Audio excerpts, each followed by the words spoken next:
আরে কইলে তো খেপা যায়, গায়ে আগুন লেগে যায়। আমাদের মিজান আজহারি ভাই বলছিল এক মাহফিলে, একদল আগে খাইছে আরেক দল নতুন করে খাওয়ার ধান্দা করছে, ওদের গায়ে আগুন লেগে গেছে। তোমাদের কি নাম লইছিল? তো তোমার গায়ে আগুন লাগে কেন? আমাদের মিজানুর রহমান আজহারি ভাই গত 5 বছর বাংলাদেশে ছিল না, কিন্তু বলুন তো অনলাইনে উনার ওয়াজগুলো আছে না নাই? ওই মাহফিলের কারণে আজকে যুবকদের অন্তরে তার ভালোবাসা দেখেন না? যে মিজান আজহারির মাহফিলের প্রভাব আপনি দেখেন না? হাজার হাজার যুবকেরা পাগলের মতো ছুটে যায় ওই মাহফিলের প্রভাবের কারণে। আজকে আইয়ুব বাচ্চু মরে গেছে, জেমস বেঁচে আছে, আরো কত গায়ক আছে, নায়িকা আছে, এখন আর ভাত পায় না, সবার ভাত উঠে গেছে, এখন আর কনসার্টে লোক হয় না। এই জন্য আমাদের রাজনীতি নিছক রাজনীতি না। আমরা পেটের ধান্দায় রাজনীতির কথা বলি না, আমরা পকেট ভারী করতে রাজনীতির কথা বলি না।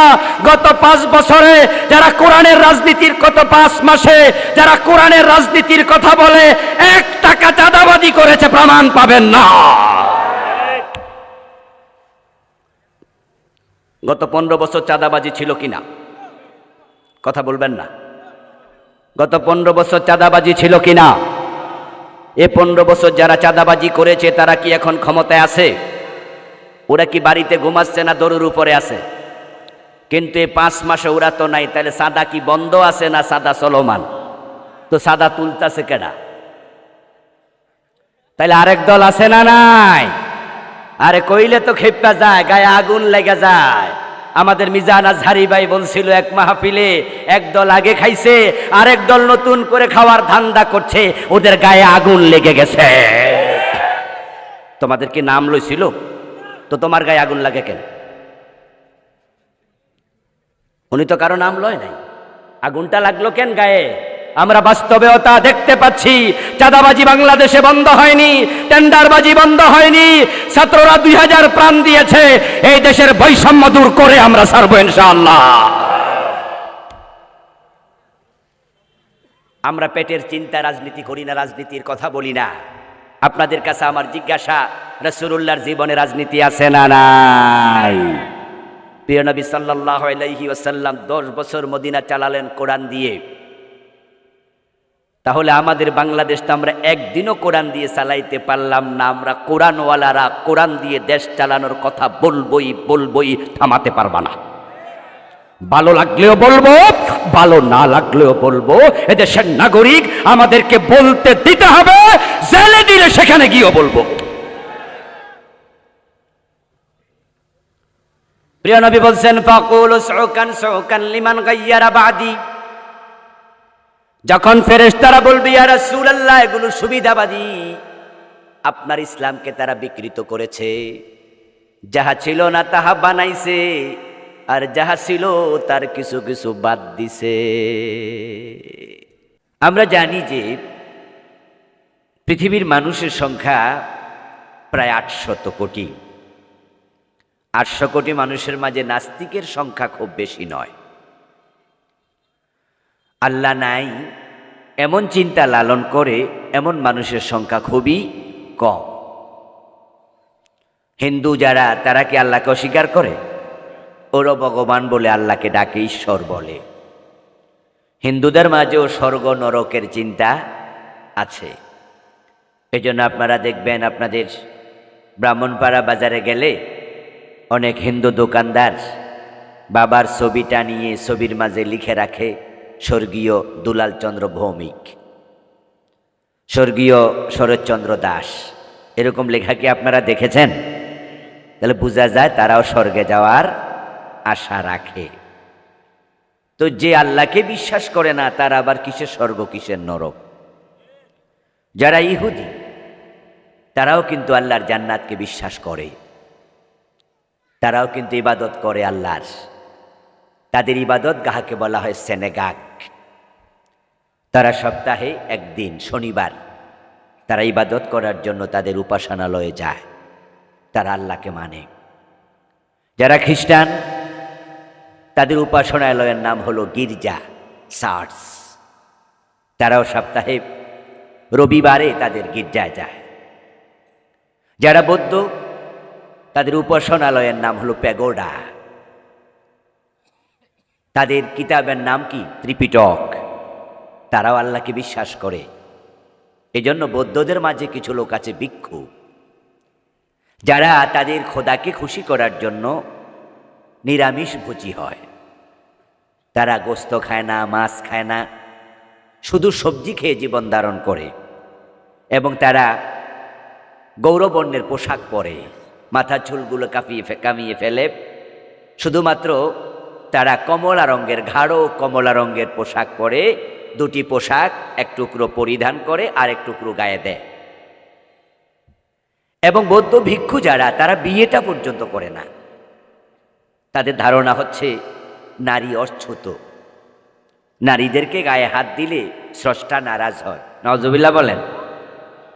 হিন্দুদের মাঝেও কিছু সন্ন্যাসী আছে যারা গৃহত্যাগী, ওদেরকে আমরা বলি ঋষি। আপনারা এই শব্দটি শুনে থাকবেন। হিন্দু সন্ন্যাসীদের মাঝে এমন সন্ন্যাসী পর্যন্ত আছে যারা আল্লাহর এই দুনিয়ার কাপড় চোপড় পর্যন্ত গায়ে দেয় না, একেবারে 100% কাপড়বিহীন চলে। ওরা বলে দুনিয়া দরকার নাই, আমরা স্বর্গে যেতে চাই। এই জন্য তাদের ঘর নাই, বাড়ি নাই, বিবাহ শাদী করে না, এবং তারাও হয় নিরামিষ ভোজী, মাছ মাংস খায় না, এবং তারা কাপড়টা পর্যন্ত পরিধান করে না। আল্লাহকে পাওয়ার জন্য তারাও পাগল। খ্রিস্টানদের মাঝে আছে ফাদার্স। খ্রিস্টানদের চার্চে পাওয়া যায় নান। নান হচ্ছে মহিলা যারা বিবাহ করবে না, শুধু সাদা পোশাক পরবে, গলার মাঝে তারা ক্রুশ চিহ্ন ধারণ করে চলে, পুরাটি জীবন তারা গির্জায় কাটিয়ে দেয়। ফাদার আছে, বিয়ে করে না, পুরা জীবন গির্জায় কাটিয়ে দেয়, আল্লাহকে খুশি করার জন্য ঘর সংসার ত্যাগ করেছে। আমার বন্ধু মুসলমানের মাঝেও আছে কিছু লোক দরবেশ, নাম শুনছেন? মুসলমানের মাঝেও একই চিন্তা লালন করছে, যাদেরকে আমরা বলছি উনি দরবেশ মানুষ। গায়ের জামা কাপড় ময়লা, 7 দিনে একবার গোসল করে না, গায়ের মাঝে উৎকট দুর্গন্ধ পর্যন্ত হয়ে যায়। আবার এমন ময়লা কাপড় পরিধানকারী, আবার এমনও আছে কাপড়টাই পরে না, পুরা ল্যাংটা থাকে। ওই লোক মারা গেল, ল্যাংটা পীরের মাজার বানায়া দেয়। আসেনি বাংলাদেশে? ল্যাংটা পীরের দরগা, ল্যাংটা পীরের তাকিয়া, ল্যাংটা পীরের মাজার। এমনকি আপনারা শোনেন নাই? এর মানে পীর উনি। দেখছেন নি শব্দটা কি? ল্যাংটা পীর। খ্রিস্টানদের মাঝে আছে সন্ন্যাসী হয়ে গেল তারা, ইহুদিদের মাঝে আছে সন্ন্যাসী হয়ে গেল তারা, বৌদ্ধদের মাঝে আছে তারা সন্ন্যাসী হলো, হিন্দুদের মাঝে আছে তারা সন্ন্যাসী হলো। একই চিন্তা মুসলমানের ভিতরও কে বা কারা ঢুকাইয়া দিছে। যে বেটা ল্যাংটা থাকে সেও নাকি পীর, মারা গেলে তার নামে মাজার হয়ে যাচ্ছে। এই যে বিভ্রান্তি আজকের পৃথিবীতে আছে, এই বিভ্রান্তির অপনোদন সমাধান দরকার আছে না নাই?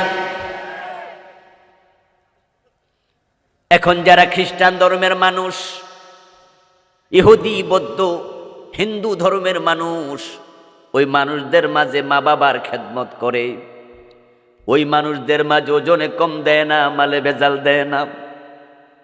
হিন্দু, বৌদ্ধ, ইহুদি, খ্রিস্টানদের মাঝে ন্যায় বিচার করে, সুদে টাকা লাগায় না, মানুষকে ঠকায় না, পরোপকারী এমন কিছু মানুষ তাদের মাঝেও আছে না নাই? এখন তারা যে ভালো মানুষ, তারা যে ত্যাগ তিতিক্ষার বিশাল উপহার সামগ্রী মানুষের সামনে উপস্থাপন করে, নিজে যা কামায় সবটা আল্লাহর রাস্তায় সাদাকা করে দেয়। এবং আপনারা জেনে আশ্চর্য হবেন, আন্তর্জাতিক সেবা সংস্থা রেড ক্রস, এই রেড ক্রস পুরাটাই খ্রিস্টান কর্তৃক পরিচালিত। হাজার হাজার কোটি টাকা প্রতি বছর তারা রেড ক্রসে ডোনেট করছে, এবং এই টাকা দিয়ে তাম পৃথিবীতে শত শত হাসপাতাল তারা চালাচ্ছে, অসহায় মানুষের ঘর বাড়ি বানিয়ে দিচ্ছে। আমার আলোচনার ধারাটা কোন দিকে যাচ্ছে এবার শোনাই। এই যে দান করছে, হারাম খাচ্ছে না, দুনিয়া পুরা ত্যাগ করে সন্ন্যাসী সেজে গেল, তাই বলে কি হিন্দু খ্রিস্টান আল্লাহর জান্নাত পাবে নাকি? আল্লাহর অসংখ্য ভালো বান্দা আছে, যে ভালো বান্দাদের আল্লাহ কোনো নেক আমল কবুল করেন না।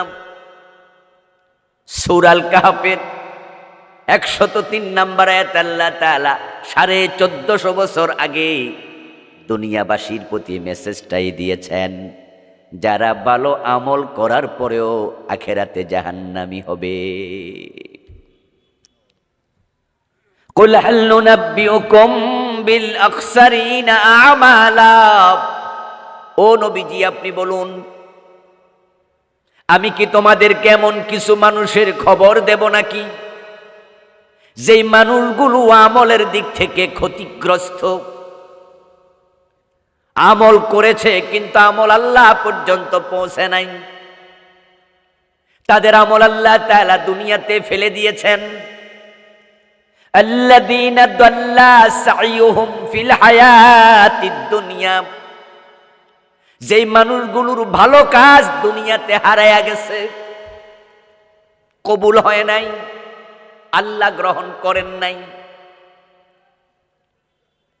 ওয়াহুম ইয়াহসাবুন, অথচ ওই মানুষগুলো মনে করে আন্নাহুম ইউহসিনুনা সুনআ, তারা সবাই ভালো কাজ করে চলছে, তাদের আমল যে কবুল হয় না, আল্লাহ যে ফেলে দেয়, এটা তারা টেরও পায় না। ও আমার নবী আপনি বলুন, আমি তাদের খবর তোমাদের দেব নাকি?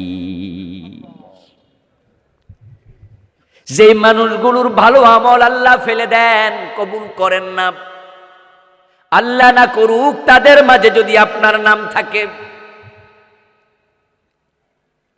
আর আপনার জীবনে সব আমল আল্লাহ ফেলে দিয়েছেন, আল্লাহর সামনে হাজির হওয়ার পরে যখন আপনার আমল নামা আপনার হাতে আল্লাহ ধরাইয়া দেবেন, তখন আপনি দেখতে পাবেন আপনার আমল নামা নেকের কাগজ এরকম সাদা, একটা নেকও নাই, সব হারাইয়া গেছে।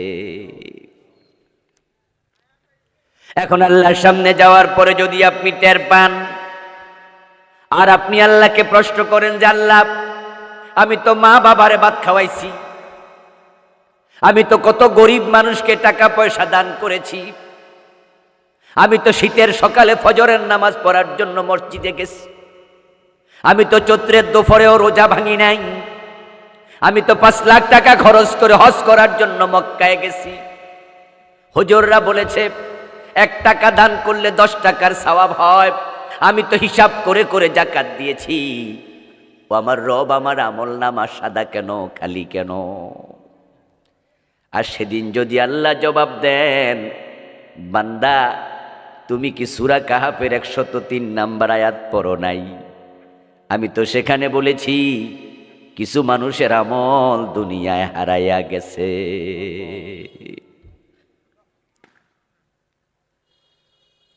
তুমি তো তাদের একজন, তোমার আমল তো দুনিয়াতে শেষ। আপনি সেদিন আর্গুমেন্ট করতে পারবেন, কথা বলতে পারবেন, কথা বলার সুযোগ আল্লাহ দেবেন। আল্লাহ সেদিন আপনাকে বলবেন তুমি তো শেষ করেছো তোমার নিজেকে। আপনি বলবেন আল্লাহ আমার অপরাধ কি আমি দেখতে চাই।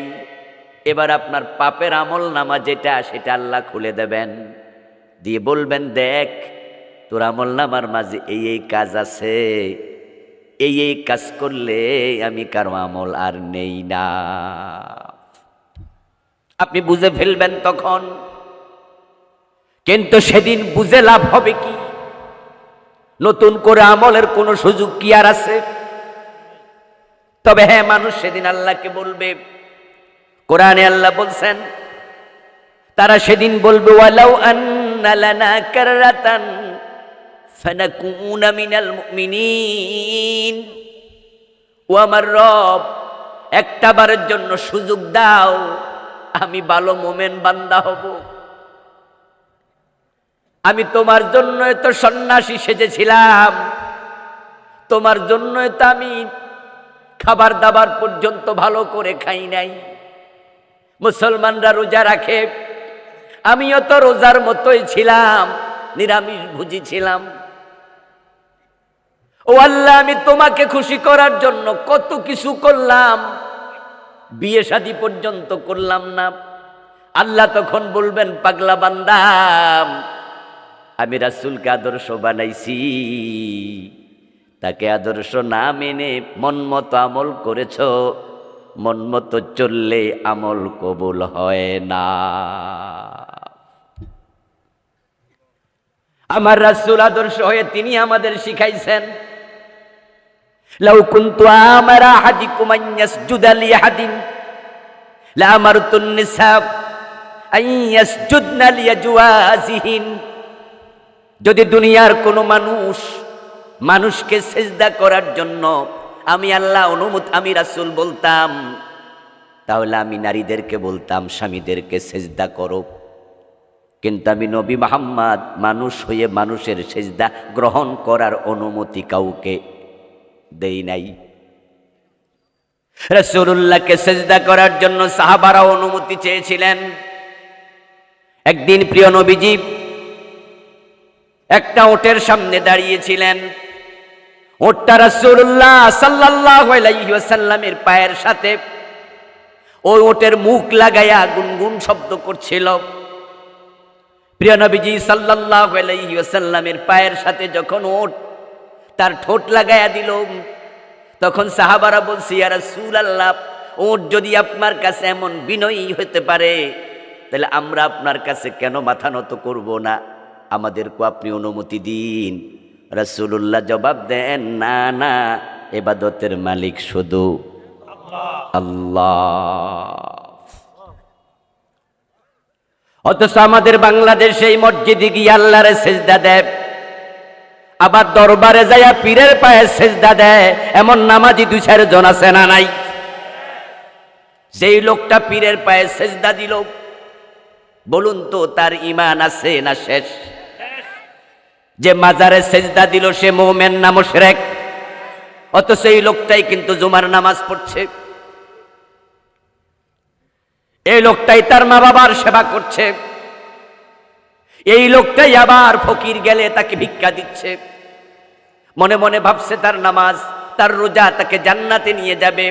কিন্তু যেই লোকটা ঈমান হারাইয়া ফেলছে, যার ঈমান নাই, তার নেক আমল আর একটাও কবুল হয় না।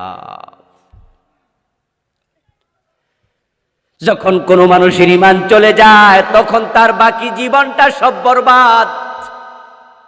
ঈমান হলো একের মতো, নেক আমল হলো তার ডান পাশে শূন্যের মতো। একের ডানে যদি একটা শূন্য দেন কত হবে? সবাই বলুন। 2টা দিলে, 3টা দিলে, এবার 1 মুছে দেন, শূন্য শেষ, মূল্যহীন। আল্লাহর কত বান্দা শিরিক করেছে, কুফর করেছে, নেফাকে ইতিকাদি অন্তরে লালন করছে, আবার লোকটা নামাজও পড়ে, কি লাভ হবে? কি লাভ হবে? 5 ওয়াক্ত নামাজি হাজী সাহেব আল্লাহর আইনের কথা শুনলে চেহারা কালো হয়ে যায়। আল্লাহর আইনের পক্ষে যারা কথা বলে তাদেরকে উল্টা রাজাকার বলে গালি দিয়ে দেয়। এমন আছে না নাই? আল্লাহর আইনের বিরুদ্ধাচরণ যে করে, সাথে সাথে তার ঈমান শেষ। যেই লোকটা ঈমান হারা হয়ে যায়, বেঈমান হয়ে যায়, ওই লোক নামাজ রোজা করে আর কি লাভ? সব আমল হারিয়ে গেল। এবার লোকটা আল্লাহ তাআলাকে বলবে, হ্যাঁ প্রভু, বুঝেছি, আমি শিরিক করেছি, আমি কুফর করেছি, এখন তুমি আমারে দুনিয়া একটাবারের জন্য পাঠাও, ফানাকুনা মিনাল মুমিনিন, আমি ঈমানদার হয়ে ফিরে আসব। আল্লাহর কাছে বলবে, আমারে আরেকবার পাঠাও দুনিয়ায়। আপনার একটু আওয়াজ দিয়া বলুন তো, দুনিয়ায় পাঠানো হবে? কোন সুযোগ আর আছে? সব শেষ, ভুল করেছ। কোন কারণে, কোন কুফর, কোন শিরিক, কোন নেফাক আমাদের ঈমান ধ্বংস করে দিচ্ছে, কোন কারণে আমাদের আমলগুলো বাতিল হয়ে যাচ্ছে। আজকে আলোচনা শুনে যদি আমরা বুঝি যে এই ভুলে আমিও আছি, এখনো তওবার সুযোগ আছে কিনা, এজন্য এখন বুঝ নেন, পরে বুঝ নিয়ে লাভ নাই। আল্লাহর অসংখ্য বান্দা শিরিক দেখে কিয়ামতের দিন আল্লাহ তাআলাকে বলবে, আমলনামা শিরিক আল্লাহ দেখায় দেবে, এই শিরিক তুমি করেছো, এই কুফর তুমি করেছো। আমাদের দেশের নেতারা, এই তো নির্বাচন হবে কিছুদিন পরে, হয়তো 1 বছর 6 মাস 2 বছর পরেই নির্বাচনের আগে দেখবেন আপনাদের এই বড়দর্শী এলাকাতেও, এই ব্রাহ্মণ পাড়াতেও কত নেতা মুসলমানের সন্তান মাইক হাতে নিয়ে হাজার মানুষের সামনে শিরিক করবে। মাইক হাতে নিয়ে আমাদের নেতারা বলে জনগণ সকল ক্ষমতার উৎস। এই কথা বলার মতো নেতা আমাদের এলাকায় আছে না নাই? আল্লাহর কসম, আল্লাহর কসম, এই চিন্তা যেই লালন করবে তার ঈমান শেষ, ও বেটার সব শেষ করে ফেলেছে। আমার দেশের সংবিধানের এটা অংশ।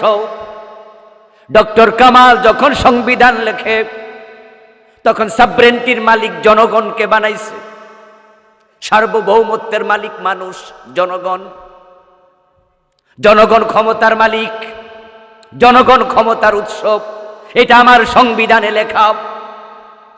অথচ আল্লাহর কোরআনে আল্লাহ তাআলা বারবার বলেছেন ক্ষমতার মালিককে, আন্নাল কুওয়াতা লিল্লাহি জামিআ, নিশ্চয় সব ক্ষমতার উৎস হলেন আল্লাহ।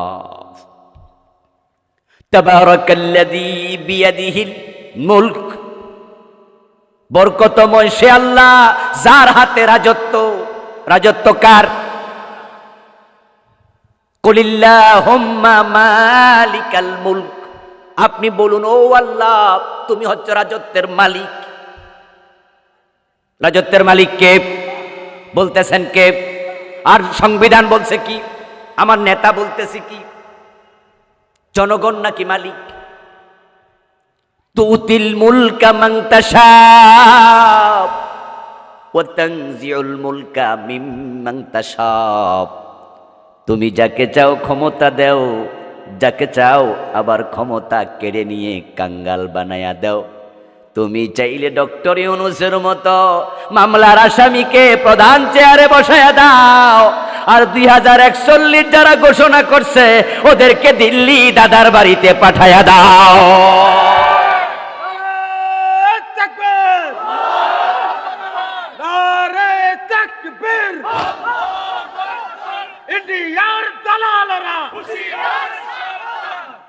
আমার প্রিয় ভাইয়েরা, জনগণ ক্ষমতার মালিক, এই শিরকি আকীদা থেকে ফিরে আসা দরকার আছে না নাই? এজন্য আমরা সংবিধান পরিবর্তনের কথা বলছি। আলহামদুলিল্লাহ, আমরা বছরের পর বছর, যুগের পর যুগ এই সংবিধান পরিবর্তনের কথা বলে আসছি। এটা ভালো করে গ্রহণীয় হয় নাই, কিন্তু আলহামদুলিল্লাহ অগাস্ট বিপ্লবের পরে এখন নতুন সরকারও সংবিধানের ব্যাপারে ভাবতেছে। কেউ বলতেছে সংস্কার, কেউ বলতেছে নতুন করে লিখো। আমরা দাবি তুলতে চাই, এই সংবিধান সরাইয়া কোরআনকে সংবিধান বানায়া দাও। এই সংবিধান শিরিক মিশ্রিত সংবিধান, এই সংবিধান কুফরি মিশ্রিত সংবিধান। আল্লাহ বলছে, ও নবী আপনি বলুন, কুল আপনি বলুন, আল্লাহুম্মা ও আল্লাহ মালিকাল মুলকি, রাজত্বের মালিক তুমি। আর মাইক হাতে নিয়ে নেতা কয় জনগণ, সাথে সাথে ঈমান শেষ। এই নেতা আল্লাহর সামনে গিয়ে সেদিন বলবে, আল্লাহ এই কথা বললে ঈমান চলে যায়, এটা আমি জানতাম না। ওয়া মা কুন্না না'মালু মিন সু, কোরআনে আল্লাহ বলছেন সেদিন সে বলবে আমি এমন খারাপ আমল আমি করতাম না, এ কথা আমার মুখে আমি আনতাম না। আমি বুঝি নাই পীরের পায়ে সেজদা দিলে ঈমান চলে যাবে। কেমনে বুঝবে? ভণ্ড পীরের খপ্পরে তো পড়েছে। আমরা তো বলে আসছি ইবাদতের মালিক আল্লাহ, সেজদার মালিক আল্লাহ, কিন্তু তাদের ফির কইছে এটা সেজদায়ে তাজিমি, অসুবিধা নাই, দিতে থাকো।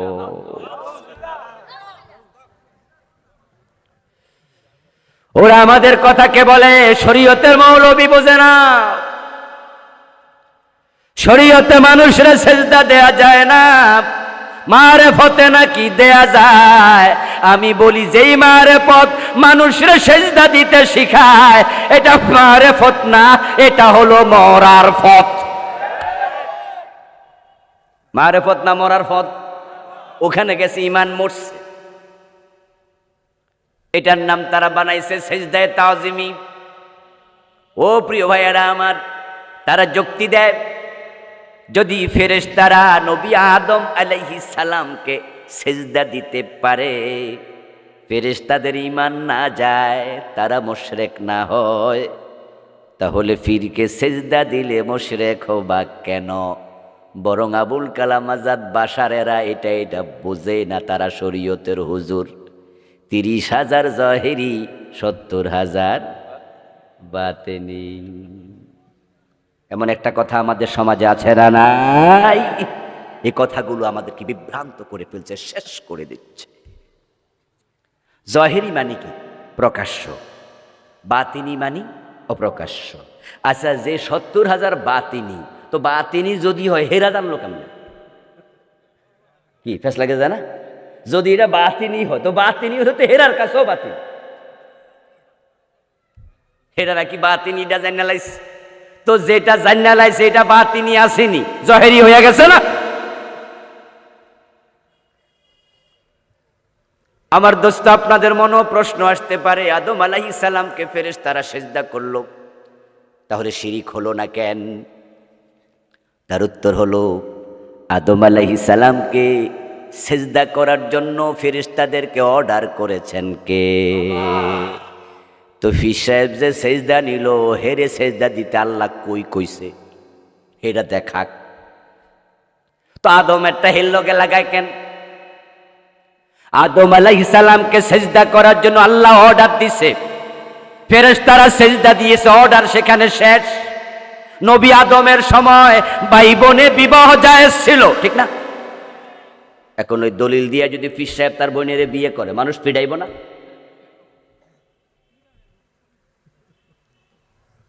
আদম আলাইহিস সালামের শরীয়তে ভাই বোনে বিবাহ জায়েজ, ওটা ওখানে শেষ। তখন মানুষ ছিল না, আল্লাহ চেয়েছেন তাই হয়েছে। ফেরেশতারা আদমের ব্যাপারে তাদের বদ ধারণা ছিল। আল্লাহ যখন বলছেন ইন্নী জাইলুন ফিল আরদি খলিফা, আমি জমিনে খলিফা বানাতে চাই, তখন আদম বানাইতে ফেরেশতারা মানা করছে এবং তারা মন্তব্য করেছে, এমন মাখলুক কেন বানাবেন যারা জমিনে মারামারি হানাহানি করবে? আমার আল্লাহ চাইলেন যে না, আমার আদমের শ্রেষ্ঠত্ব প্রমাণ করে ছাড়ব, তাই আদমকে এলেম শিখালেন, ফেরেশতাদেরকে আদমের কাছে এলমি দৃষ্টিকোণ থেকে পরাজিত করলেন, আদমের প্রতি ফেরেশতাদের অন্তরে ভালোবাসা শ্রদ্ধা তৈরি করলেন।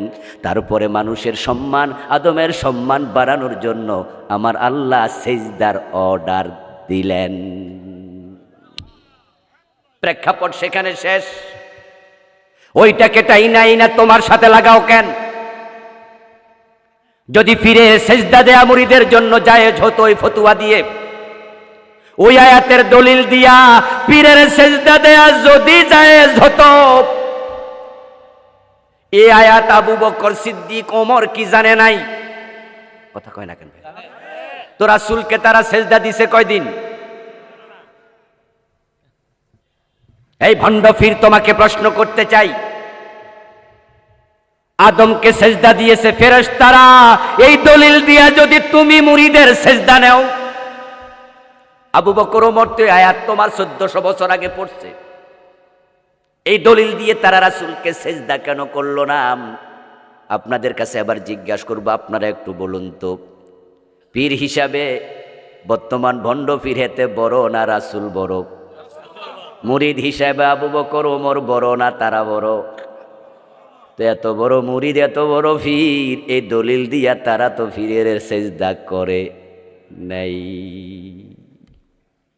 রাসূলুল্লাহর মতো বড় পীর নাই, আবু বকর ওমরের মতো বড় মুরিদও নাই।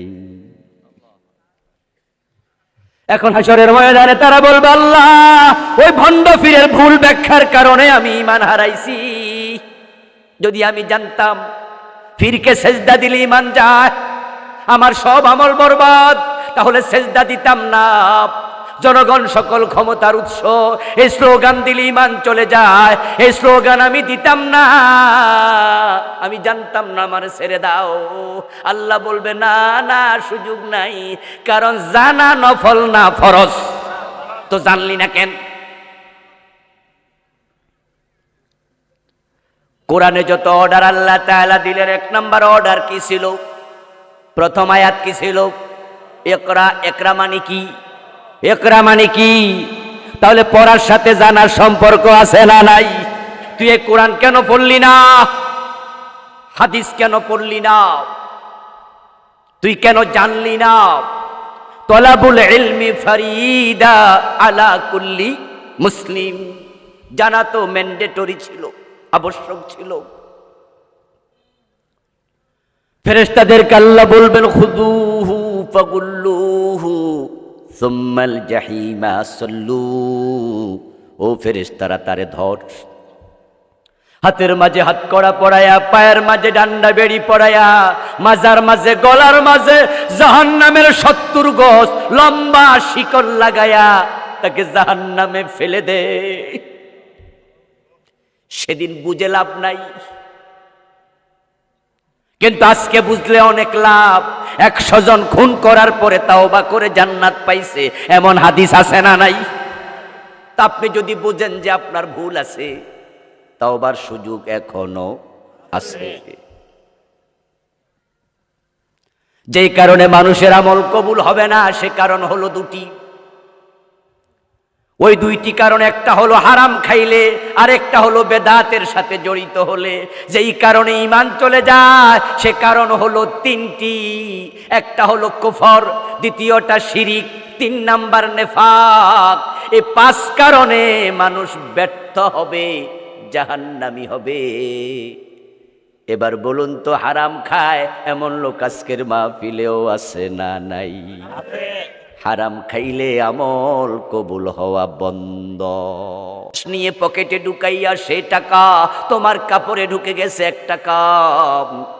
নবী মুহাম্মদ বলেন, সে কাপড় পরে 1,00,000 রাকাত নামাজ পড়েছ, 1 রাকাত আর কবুল হবে না।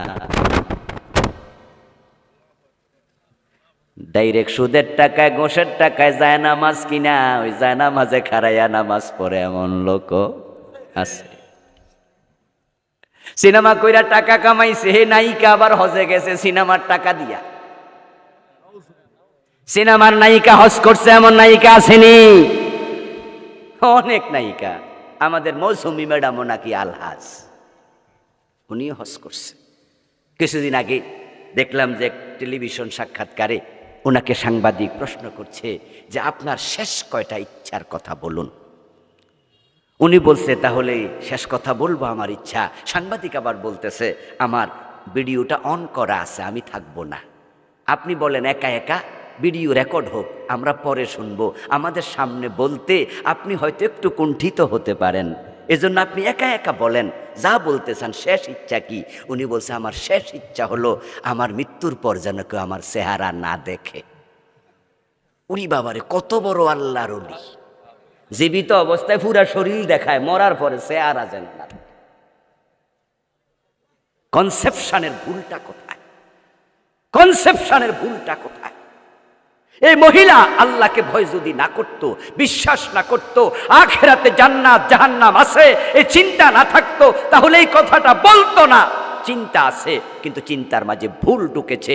ও বেটি, মরার পরে পর্দা ফরজ না, মরার পরে তোরে দেখা অন্যের জন্য হারাম, তোর আর হুকুম থাকে না, তোর শরীয়ত মরার আগেই, ঠিক কিনা?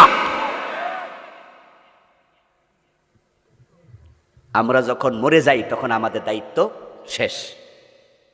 এখন আমারে গোসল দেয়া, আমার জানাজার নামাজ পড়া, আমারে কাপন দাপন করা, এগুলোকে আমার দায়িত্ব না জীবিতদের?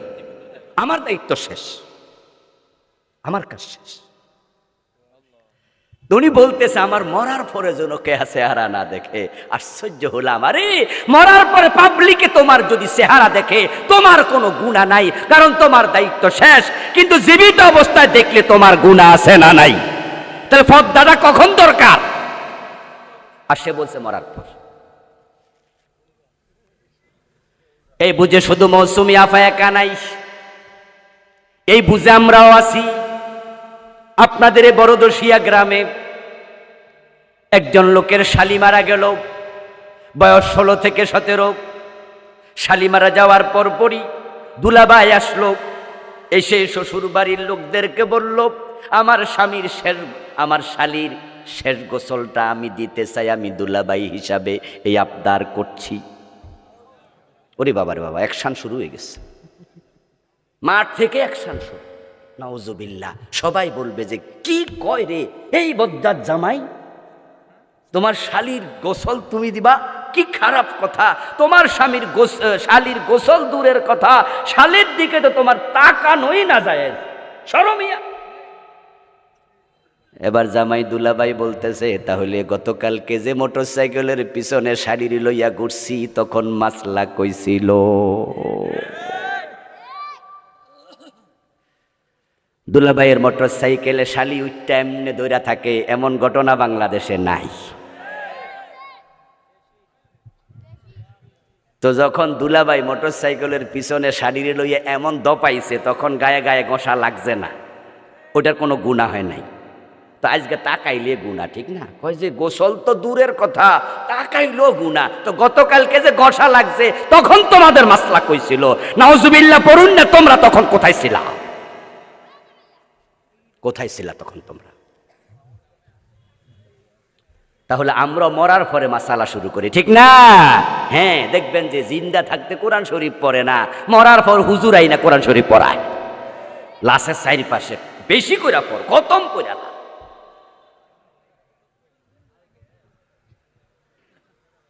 আমার প্রিয় ভাইয়েরা, আল্লাহর কাছে সেদিন বলবেন কোনো লাভ নাই। হারাম খাইতে খাইতে মরলেন, আপনার আমল কবুল হওয়া বন্ধ। হারামের হারাম ঢুকেছে কাপড়ে, নামাজ হবে না। প্রিয় নবীজি যাকারার রাজুলা একজন ব্যক্তির কথা স্মরণ করলেন, ইউতিলুস সাফারা, বললেন সে লম্বা সফর করে মক্কা এসেছে।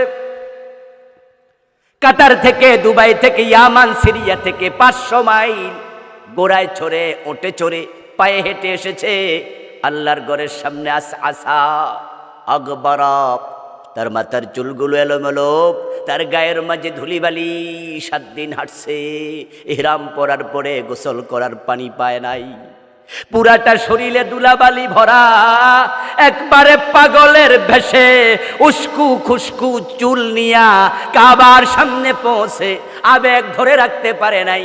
ইয়ামুদ্দু ইয়াদাইহি ইলাস সামা, আকাশের দিকে 2 হাত তুলে বলে, ইয়া রব্বি ইয়া রব্বি ইয়া রব, ও আমার আল্লাহ, এমন জায়গায় দাঁড়াইছি যেখানে কত নবীর পায়ের ধুলা লেগে আছে, তুমি আমারে মাফ করে দাও, আমারে তুমি এটা দাও, আমারে ওইটা দাও। আমার বাবা দোয়া চেয়েছে, মা আপনজন বন্ধু বান্ধব আসার সময় দোয়া চাইছে, আল্লাহ তাদের দোয়া কবুল করো। মনে মনে ভাবে এখানের দোয়া আল্লাহ ফেরাবে না। অথচ রাসূল বলেন, মাতামুহু হারামুন ওয়া মাশরাবুহু হারাম ওয়া মালবাসুহু হারাম ওয়া গুযিয়া বিল হারাম, তার পেটে হারাম, তার কাপড়ে হারাম, তার মাংসে রক্তে হারাম। সে যে বিদ্যুতের বিল দিছে, পানি খাইছে, ওই বিদ্যুতের বিলটাও ছিল হারাম। কাবার ভিতরে ঢুকে দোয়া করুক, ফান্না ইউস্তাজাবু লিযালিক, হারাম খাইলে দোয়া কবুল হবে না।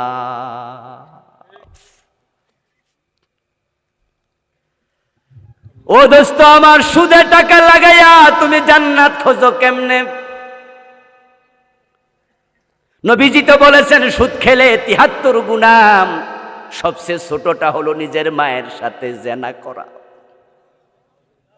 এই অবস্থায় তোমার যদি মৃত্যু হয়, যে তোমার টাকা সুদে লাগানো, তুমি তো মায়ের সাথে জেনা করা অবস্থায় মৃত্যুবরণ করছো। হাদিসে আছে মান আকালা দিরহাম রিবা ওয়া হুয়া ইয়ালাম আন্নাহু আশাদ্দু মিন সিত্তাতিন ওয়া সালাসিনা জিনাম। যে ব্যক্তি জেনে শুনে 1 টাকা সুদ খায়, তার আমলনামায় 36 বার জেনার গুনাহ লিখে দেয়া হয়। যে ব্যক্তি একদিনে 100 টাকা সুদ খায়, তার আমলনামায় 3600 বার জেনার গুনাহ হয় লেখা। একদিনে মিনিট আছে কয়টা? 24 60 দিয়া পূরণ দেন 1440। একদিনে 1440 মিনিট। প্রতি মিনিটে একবার জেনা করলে জেনা হতো 1440 বার, আর 100 টাকা সুদ খেলে জেনা হয় 3600 বার। তুমি 1 মিনিটে 2 থেকে 3 বার জেনার গুনাহগার হও। এর মানে দাঁড়ালো, যে সুদ খায় সে যখন নামাজে দাঁড়ায় তখনও তার আমল নামায় জেনার গুনাহ ঢোকে।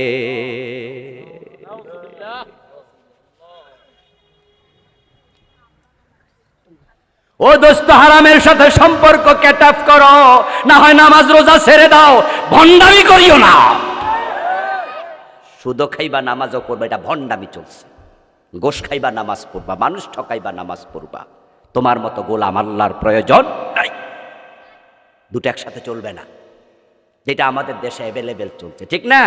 চলছে মানে অফিসে যাইয়া একবারে দাড়িওয়ালা টুপিওয়ালা অফিসার টুপি মাথায় গোশ খায়, দাড়ি মুখে গোশ খায়।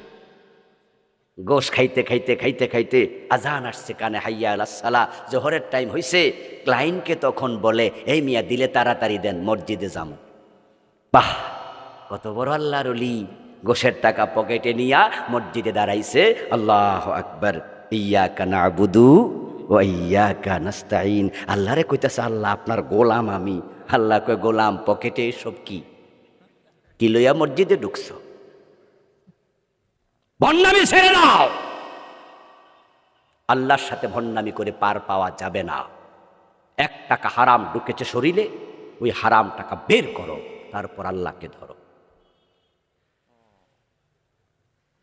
রাসূলুল্লাহ সাল্লাল্লাহু আলাইহি ওয়াসাল্লাম বলেন, ইন্নাল্লাহা লা ইয়াকবালু লিসাহিবি বিদআতিন সাওমান ওয়ালা সালাতান ওয়ালা হাজ্জান ওয়ালা উমরাতান ওয়ালা সারফান ওয়ালা আদলা ওয়া ইয়াখরুজু মিনাদ-দীন কামা তাখরুজু শাওরাতু মিনাল আজীন। রাসূলুল্লাহ বলেন, যে ব্যক্তি বেদাতি হয়ে যায়, আর নামাজ রোজা হজ যাকাত ভালো কোনো ইবাদত আল্লাহ কবুল করে না। বেদাতি দিন থেকে এমন ভাবে বেরিয়ে যায়, খামির থেকে চুল টানলে চুল যেমনে বেরিয়ে যায়। আমাদের দেশে বেদাত আছে না নাই? বেদাতের সাথে জড়িত আছেন এমন লোক আজকেও 2-4 জন আছে না নাই? হ্যাঁ, বেদাতের সাথে জড়িত আছে যারা, তারা বড় মজা নেয়। কারণ বেদাতকে খুব ভালো কইরা মজা কইরা আমল করে, দলিল দেয়, দলিল না পাইলে শেষ পর্যন্ত কয় অসুবিধা কি, যুক্তি দেয়।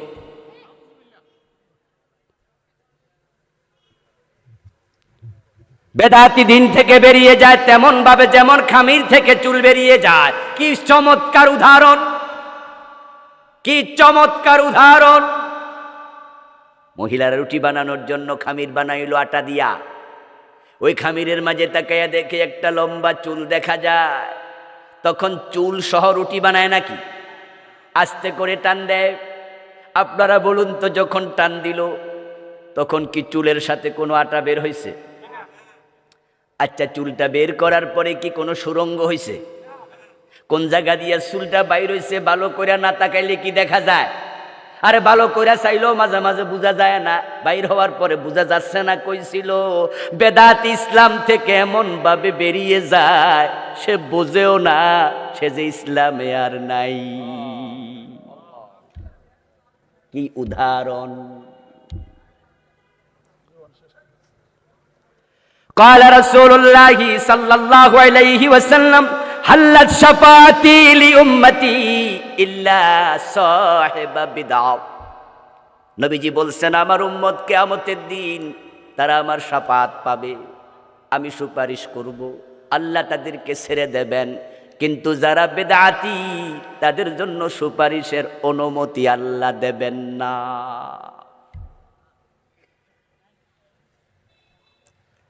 ও দোস্ত, ভালো করে শোনো, তুমি যদি বেদাতের সাথে থাকো তোমার সুপারিশ রাসূল করবেন না, আল্লাহ শাফাতের অনুমতি দেবে না। আমার মাহফিলে যারা আলোচনা শুনতেছেন, বুদ্ধিমান লোকের একটু কথা বলুন তো, আমাদের যে আমল আছে এই আমল জান্নাতে যাওয়ার জন্য যথেষ্ট নাকি সুপারিশ লাগবে? রাসূলের শাফাত দরকার আছে না নাই? এখন আল্লাহ যদি আপনার বেদাতের কারণে শাফাত ক্যান্সেল কইরা দেয়, আপনার উপায় কি?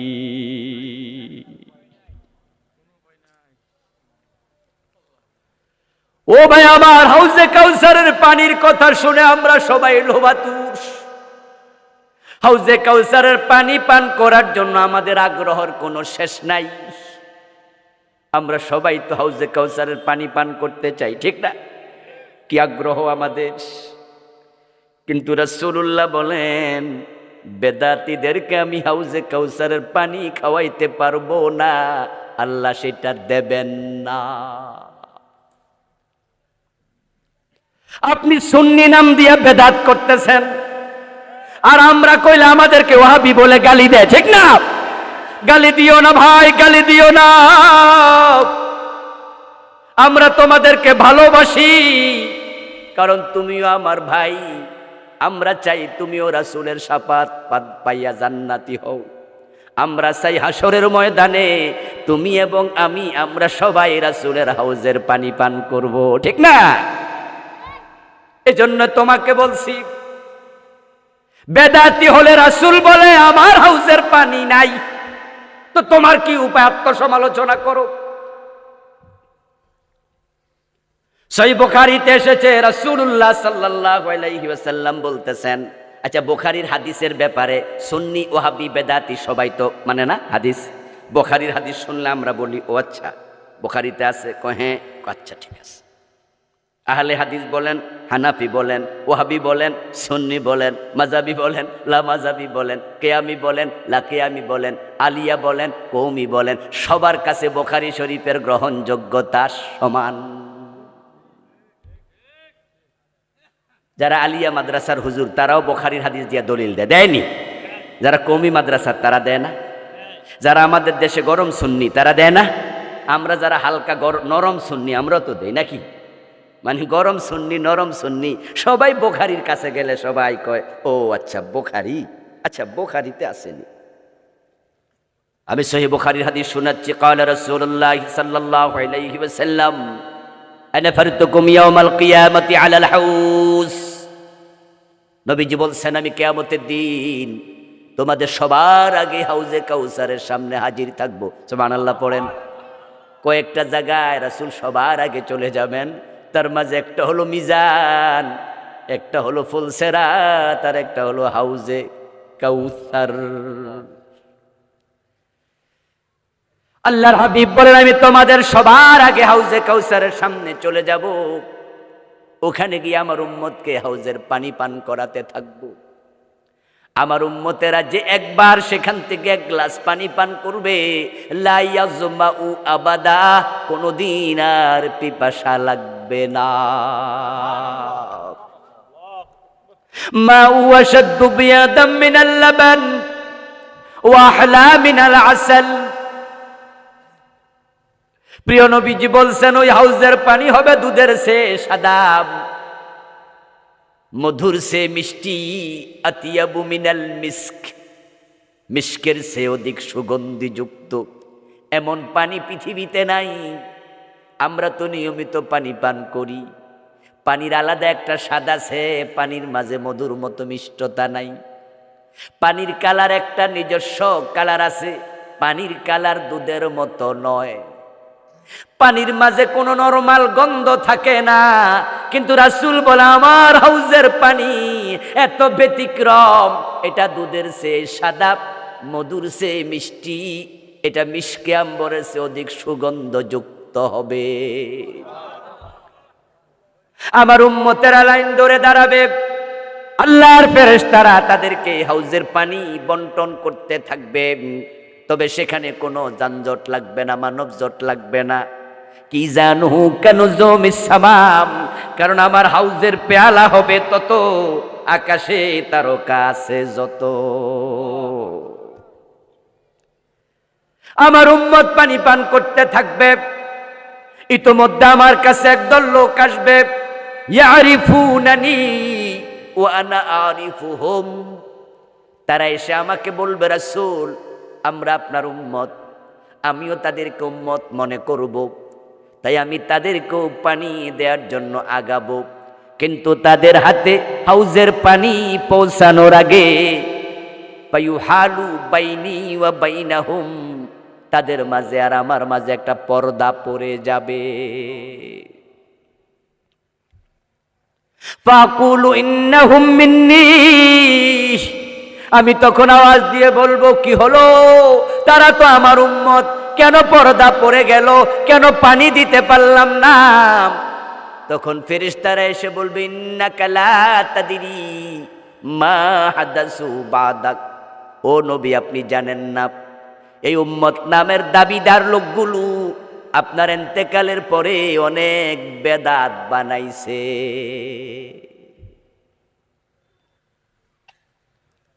আল্লাহর নবী নামাজ শিখাইছে, আল্লাহু আকবার বলে নামাজ শুরু হবে, মনে মনে নিয়ত করবে। আর এই লোকগুলো আপনার ইসলামের মাঝে আঙ্গুল ঢুকাইয়া দিছে। তারা নাওয়াইতু আন উসাল্লিয়া লিল্লাহি তাআলা আরবা রাকাত, তারা এই জাতীয় নিয়ত আরবিতে তারা বানাইছে। নবী মুহাম্মদ আপনি আজান শিখাইছেন হযরত বেলালকে, হযরত আবু মাহজুরা রাদিয়াল্লাহু তাআলা আনহুমা, এই দুইজন বড় বড় সাহাবীকে আপনি আজান শিখাইছেন। আপনার আজান শুরু হয়েছে আল্লাহু আকবার দিয়া, আর এই লোকগুলো আজানের আগে দুরূদ শরীফ ঢুকাইয়া দিছে। ও রাসূল আপনি ঈদ করেছেন দুইটি, ঈদুল ফিতর, ঈদুল আজহা, আর তারা নিজেরা ঈদে মিলাদুন নবী বানায়া স্লোগান দিছে, সকল ঈদের সেরা ঈদ ঈদে মিলাদুন নবী। ও নবী আপনার ইসলামটাকে তারা ওলট পালট করে দিছে। আপনি রেখে এসেছেন ইসলাম, আপনার ইসলামে ছিল চোর ধরে হাত কাটক, আর তারা 54 বছর দেশ চালাইছে মুসলমান, একটাও চোরের হাত কাটে নাই। আপনার ইসলামের মাঝে ছিল জেনা করলে 100 বেত লাগাও, বিবাহিত হলে পাথর মারো। তারা 54 বছর দেশ চালাইছে বাংলাদেশ, একটা জেনাকারীর বিচার কোরআনের আইনে করে নাই। আপনার ইসলামে ছিল মদ পান করলে 80 বেত লাগাতে হবে। তাদের দেশে হেরোইন, ফেন্সিডিল, ইয়াবা, প্যাথেডিন, আরো কত মাদক খাইছে মানুষ। আপনার হাদিসের আলোকে তারা এই বিচার একদিনও করে নাই। আপনার ইসলামটাকে লোকগুলো বিকৃত করে ছেড়ে দিয়েছে। রাসূল বলেন আল্লাহ পর্দা ফেলে দেবে এমন মানুষকে হাউজের পানি পান করতে আল্লাহ দেবেন না। আমার সামনে আপনারা যারা আছেন, হাউজে কাউসারের পানি খাইতে হলে বেদাত করা যাবে, ইসলামের বিধানের বাহিরে যাওয়া যাবে। আমরা যখন বলি চোর ধরে হাত কাটতে হবে, তখন তো আপনাদের কাছে মনে হয় আমরা রাজনীতি করতেছি। যে হুজুরদেরকে দাওয়াত দিয়ে আনছিলাম তাফসীর মাহফিলে, হুজুরদের সারাদিন শুধু রাজনীতি করে গেছে। রাজনীতি, কোরআন শরীফ ক্ষমতায় নিতে হবে, চোর ধরে হাত কাটতে হবে। এত চোর ধরে হাত কাটার শখ কেন হুজুরের? ও দোস্ত, চোর ধরে হাত কাটা এটা নফল না ফরজ? এটা শুধু রাজনীতি না, ইবাদত। তো রাসূলের ইসলাম তুমি উল্টা চলবা কিভাবে? তোমাকে তো রাসূল হাউজের পানি দেবে না, সে কেমনে জান্নাত পাবে? এই জন্য আমাদের রাজনীতি নিছক রাজনীতি না। আমরা পেটের ধান্দায় রাজনীতির কথা বলি না, আমরা পকেট ভারী করতে রাজনীতির কথা বলি না। গত 5 বছরে যারা কোরআনের রাজনীতির, গত 5 মাসে যারা কোরআনের রাজনীতির কথা বলে, 1 টাকা চাঁদাবাজি করেছে প্রমাণ পাবেন না। গত 15 বছর চাঁদাবাজি ছিল কিনা? কথা বলবেন না। গত 15 বছর চাঁদাবাজি ছিল কিনা? এ 15 বছর যারা চাঁদাবাজি করেছে তারা কি এখন ক্ষমতায় আছে? ওরা কি বাড়িতে ঘুমাচ্ছে না দড়ির উপরে আছে? কিন্তু এই 5 মাসে ওরা তো নাই, তাহলে সাদা কি বন্ধ আছে না সাদা চলমান? তো সাদা তুলতাছে কেডা? তাহলে আরেক দল আছে না নাই? আরে কইলে তো খেপা যায়, গায়ে আগুন লেগে যায়। আমাদের মিজান আজহারি ভাই বলছিল এক মাহফিলে, এক দল আগে খাইছে, আরেক দল নতুন করে খাওয়ার ধান্দা করছে, ওদের গায়ে আগুন লেগে গেছে। তোমাদের কি নাম লইছিল? তো তোমার গায়ে আগুন লাগে কেন? উনি তো কারো নাম লয় নাই, আগুনটা লাগলো কেন গায়ে? আমরা বাস্তবতা দেখতে পাচ্ছি। চাঁদাবাজি বাংলাদেশে বন্ধ হয়নি, টেন্ডারবাজি বন্ধ হয়নি। ছাত্ররা 2000 প্রাণ দিয়েছে। এই দেশের বৈষম্য দূর করে আমরা ছাড়বো ইনশাআল্লাহ। আমরা পেটের চিন্তা রাজনীতি করি না, রাজনীতির কথা বলি না। আপনাদের কাছে আমার জিজ্ঞাসা, রাসূলুল্লাহর জীবনে রাজনীতি আছে না নাই? প্রিয় নবী সাল্লাল্লাহু আলাইহি ওয়াসাল্লাম 10 বছর মদিনা চালালেন কোরআন দিয়ে। তাহলে আমাদের বাংলাদেশটা আমরা একদিনও কোরআন দিয়ে চালাইতে পারলাম না। আমরা কোরআনওয়ালারা কোরআন দিয়ে দেশ চালানোর কথা বলবই, থামাতে পারবা না। ভালো লাগলেও বলবো, ভালো না লাগলেও বলবো। এদেশের নাগরিক, আমাদেরকে বলতে দিতে হবে, জেলে দিলে সেখানে গিয়েও বলবো। প্রিয় নবী বলছেন, ফাকুলু সুকান লিমান গায়্যারা বাদি। যখন ফেরেশতারা বলবে ইয়া রাসূলুল্লাহ, এগুলো সুবিধাবাদী, আপনার ইসলামকে তারা বিকৃত করেছে, যাহা ছিল না তাহা বানাইছে, আর যাহা ছিল তার কিছু কিছু বাদ দিছে। আমি যে 2-3টার কথা বললাম, এই মাত্র 2-3টার কথা বললাম যে এগুলা বেদাত, মাত্র 2-3টার কথা বললাম। তো আপনি জিকির করছেন, জিকিরের মাঝে রাসূলের সিস্টেম আপনি চেঞ্জ করছেন। বেদাত মানে কি? হিয়াল ইবাদাতুল মুহদাসা মা লাম তাকুন ফি জামানিন নবী ওয়া আসহাবি। বেদাত হচ্ছে এমন ইবাদত বানানো যেটা রাসূল এবং সাহাবাদের জামানায় ছিল না। রাসূল কি জিকির করেন নাই? কথা বলেন না ভাইয়েরা? জিকির শিখান নাই? জিকিরের শব্দগুলো কোরআন হাদিসে নাই? আল্লাহ তাআলা শিখিয়েছেন রাসূলকে, উযকুরুল্লাহা কামা আল্লামাকুম। ও দুনিয়ার মানুষ, তোমরা জিকির করো আল্লাহর সেভাবে যেভাবে তিনি তোমাদের শিখিয়েছেন।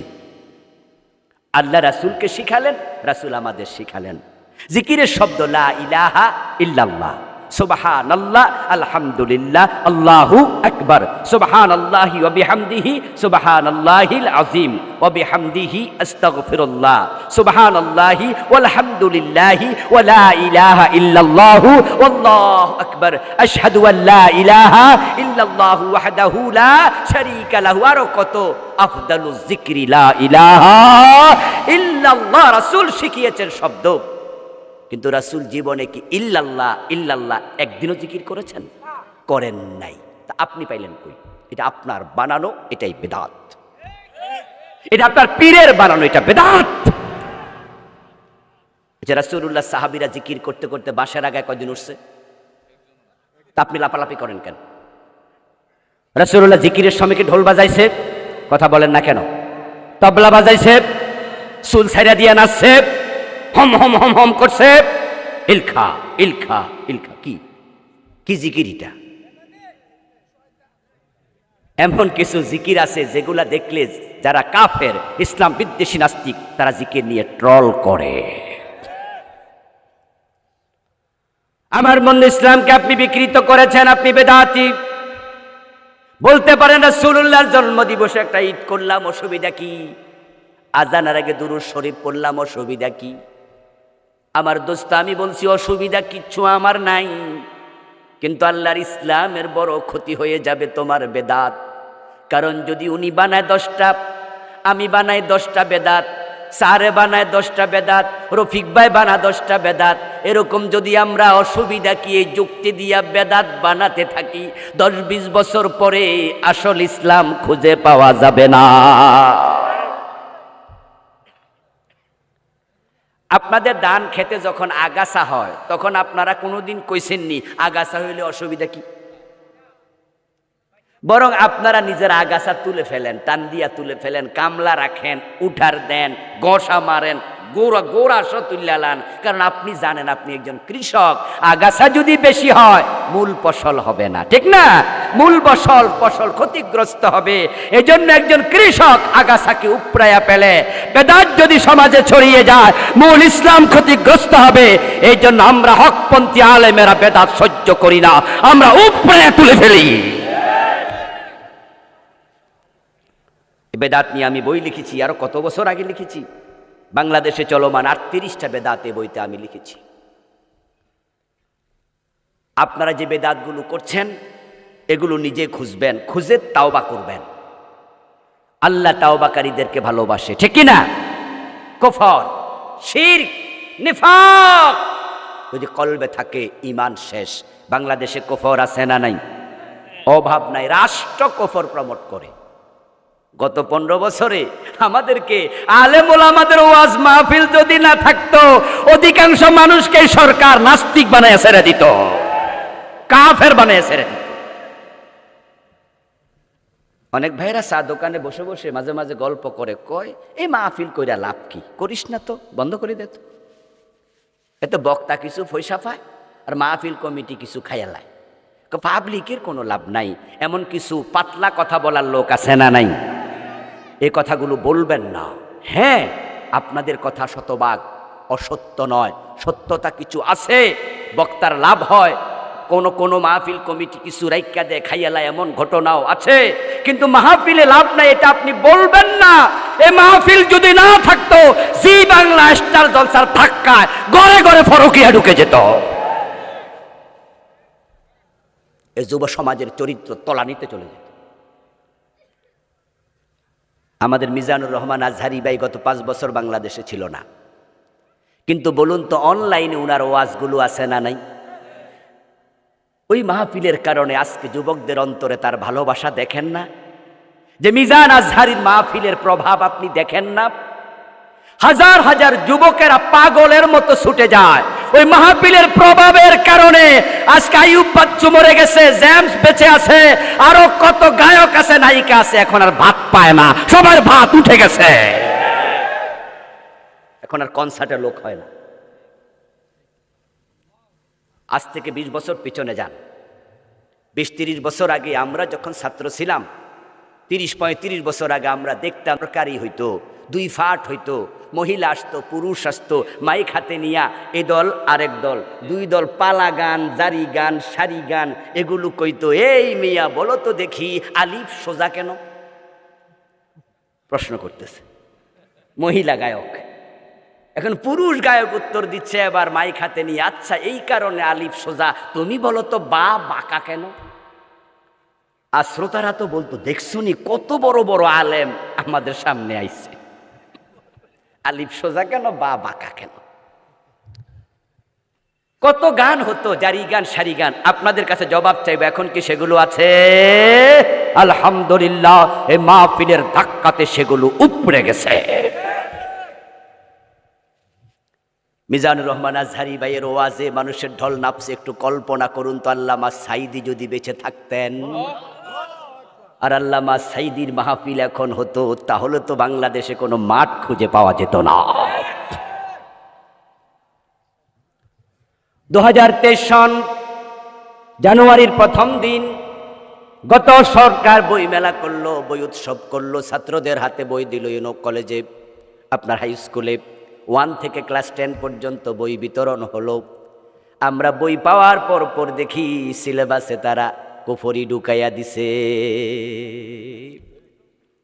ক্লাস 6-এর বইতে বিবর্তনবাদ ঢুকাইছে। তারা রাউন্ড করে ছবি দিছে, মানুষ মানুষ মানুষ মানুষ, একবার উপরে দিছে বান্দর। তারা সেখানে বুঝাইছে যে মানুষ একসময় কি ছিল। আপনারা কি শোনেন নাই? এই থিওরি দিয়েছে ডারউইন নামে একজন নাস্তিক। আল্লামা সাইদি রহমতুল্লাহ আলাই তিনি বলেছেন এ বিষয়ে কত কথা।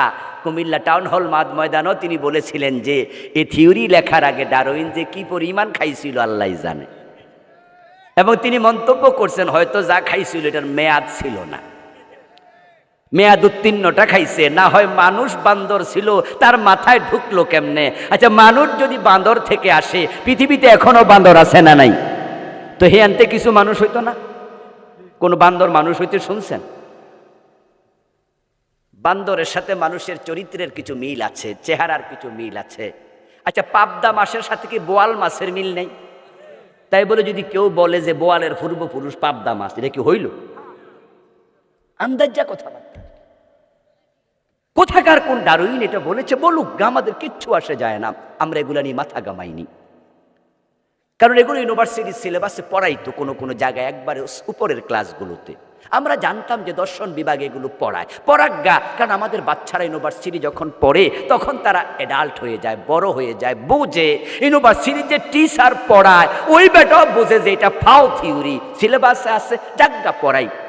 আর যদি শক্ত করে পড়াইয়া কোনো টিচার ছাত্রদেরকে বলতো, হ্যাঁ আমাদের পূর্বপুরুষ বান্দর ছিল, ছেলেরা জবাব দিত, স্যার আপনার দাদা হয়তো। পোলাপান বড় হয়েছে, পরাজ্ঞা, পড়ুক জানুক, অসুবিধা নাই।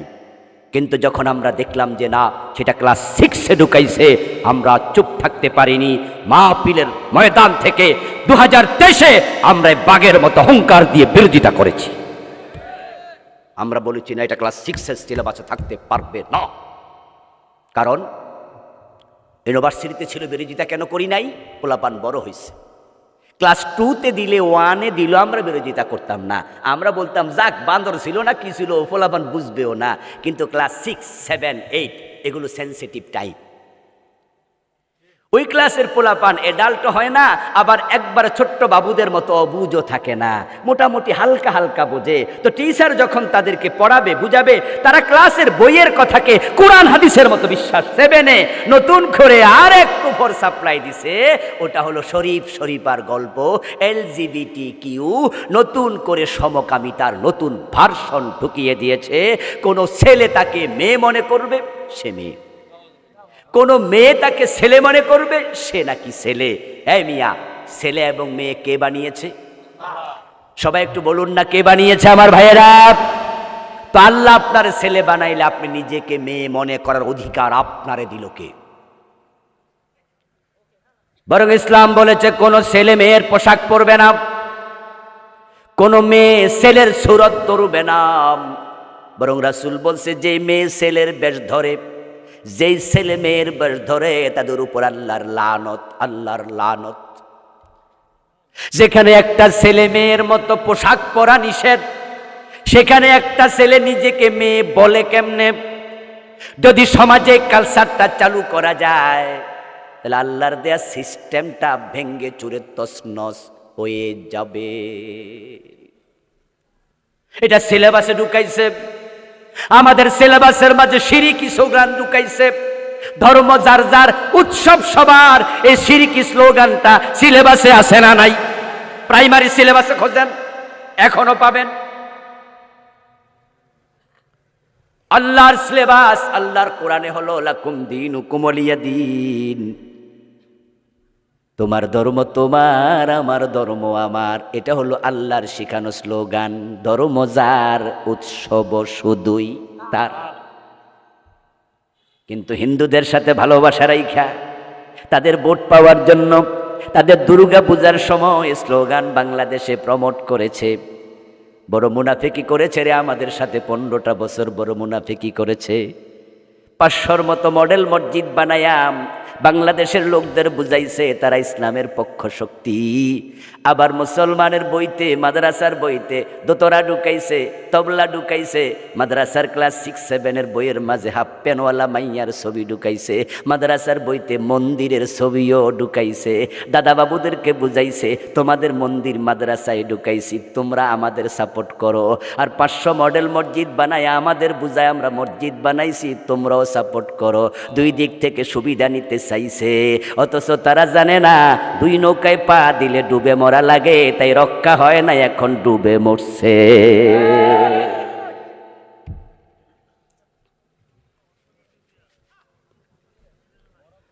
কত কুফরি আমাদের দেশে, তার হিসাব নাই। এ নিয়ে আমি বই লিখেছি। আমার লিখে বইতে আমি 56টা কুফরি লিখছি। শিরিক লিখছি বাংলাদেশে চলমান 29টা। আমার লিখা 8টা বই আছে, বইগুলো পড়বেন, উপাদেয়, প্রয়োজনীয়। আলহামদুলিল্লাহ। পরিবার নিয়ে লিখেছি, মিরাজ নিয়ে লিখেছি, সালাত নিয়ে লিখেছি। আমার ভাইরা, নিফাক লিখেছে, নিফাক, অন্তরে নিফাক থাকলে ঈমান শেষ হয়ে যায়। কুফরিগুলো চিহ্নিত করেন, থাকলে তাওবা করেন। শিরিক চিহ্নিত করেন, থাকলে তাওবা করেন। নিফাক থাকলে চিহ্নিত করেন, থাকলে তাওবা করেন। হারাম খান কিনা ভাবেন, থাকলে তাওবা করেন। বেদাত আছে কিনা ভাবেন, তাওবা করেন। তাওবা করে মরলে আল্লাহর জান্নাত মিলবে। আল্লাহ তাআলা আমাদের সকলকে ঈমান আমল নিয়ে দুনিয়ায় বেঁচে থেকে কালেমা পড়তে পড়তে মরার জন্য কবুল করুন। সবাই বলেন আমিন। হাযা মা ইনদি ওয়াল ইলমু ইনদাল্লাহ আলাইহি তাওয়াক্কালতু ওয়া ইলাইহি উনীব। প্রিয় ভাইয়েরা, রাস্তার উপর আমার কালো গাড়িটা আছে, ওখানে আমার লেখা 8টি বই আছে। নিতে যারা চান ড্রাইভার সাহেবের সাথে যোগাযোগ করে নিন। আমরা সংক্ষেপে দোয়া করতে চাই। কোনো কথা আছে মাহফিল কমিটির? অনেকে আমাদের সদস্য দেশে বিদেশে থেকে দোয়া দিয়েছেন, অনেক শ্রম দিয়েছেন, অর্থ দিয়েছেন। দোয়া হবে, সবাই বসেন। আল্লাহুম্মা আমিন। আলহামদুলিল্লাহি রাব্বিল আলামিন ওয়াসসালাতু ওয়াসসালামু আলা নাবিয়্যিনা মুহাম্মদ ওয়া আলিহি ওয়া আসহাবিহি আজমাইন। রব্বানা যালামনা আনফুসানা ওয়া ইল্লাম তাগফির লানা ওয়া তারহামনা লানাকুনান্না মিনাল খাসিরিন। রব্বিরহামহুমা কামা রব্বায়ানি সগীরা। আয় রব্বুল আলামিন, আজকের মাহফিল কবুল করে নাও। আমাদের জীবনের গুনাহগুলো মাফ করে দাও। ইয়া আল্লাহ, আমাদের সালাম প্রিয় নবীর কবর মোবারক মদিনা মুনাব্বারায় পৌঁছায়া দাও। ইয়া আল্লাহ, আমাদের কারো মা নাই, কারো বাবা নাই, আপনজন প্রিয়জন কবরে, সবার কবরে হাদিয়া পৌঁছায়া দাও। সবার কবরকে জান্নাতের টুকরা বানায়া দাও। আয় রাব্বাল আলামিন, ইয়া আল্লাহ, বড় দোষিয়া আদর্শ সমাজ কল্যাণ পরিষদের আজকের মাহফিলের জন্য যারা টাকা দিলেন, পয়সা দিলেন, বুদ্ধি দিলেন, পরামর্শ দিলেন, সবার সব খেদমত তুমি কবুল করে নাও। ইয়া আল্লাহ, দানকারীদের দানের ওসিলায় আখিরাতে নাজাত মিলায়া দাও। তাদের জীবন জীবিকায় বরকত দিয়ে দাও। ইয়া আল্লাহ, প্রবাস থেকে অনেক ভাইয়েরা সহযোগিতা করেছেন। আমাদের প্রবাসী আপনজনদেরকে বিদেশে নিরাপদে থাকার তৌফিক দাও। ইয়া আল্লাহ, আজকের সভাপতি মহতারাম প্রফেসর আবুল কালাম আজাদ স্যারের নেক হায়াত দারাজ করে দাও। ইয়া আল্লাহ, মহতারাম শাহিন ভাই সহ যারা মেহমান, তাদেরকে দ্বীনের জন্য কবুল করে নাও। ইয়া আল্লাহ, বড় দোষী আদর্শ সমাজ কল্যাণ পরিষদ এর সভাপতি, সেক্রেটারি, সহসভাপতি, কোষাধ্যক্ষ, অন্য অন্য সদস্য, আমার যুবক হীরকখণ্ড সোনার টুকরা বাইগুলাকে হজরত ওমরের মতো ঈমানওয়ালা বানায়া দাও। ইয়া আল্লাহ, সংস্থার মাধ্যমে দেশ জাতির বড় বড় খেদমত করার তৌফিক দাও। ইয়া আল্লাহ, আমাদের যারা অসুস্থ আছি সুস্থ করে দাও। মা বোনদেরকে ফাতেমাতুজ জাহরার মতো ঈমান আমলওয়ালা বানায়া দাও। ইয়া আল্লাহ, কোরআন সুন্নাহর আলোকে আমাদের জীবন সাজানোর তৌফিক দাও। বাংলার জমিনটাকে কোরআনের জন্য কবুল করে নাও। সাল্লি ওয়া সাল্লিম ওয়া বারিক আলা নাবিয়্যিনা মুহাম্মাদিন ওয়া আলিহি ওয়া আসহাবিহি আজমাইন। সুবহান রাব্বিকা রাব্বিল ইজ্জাতি আম্মা ইয়াসিফুন ওয়া সালামুন আলাল মুরসালিন ওয়াল হামদুলিল্লাহি রাব্বিল আলামিন।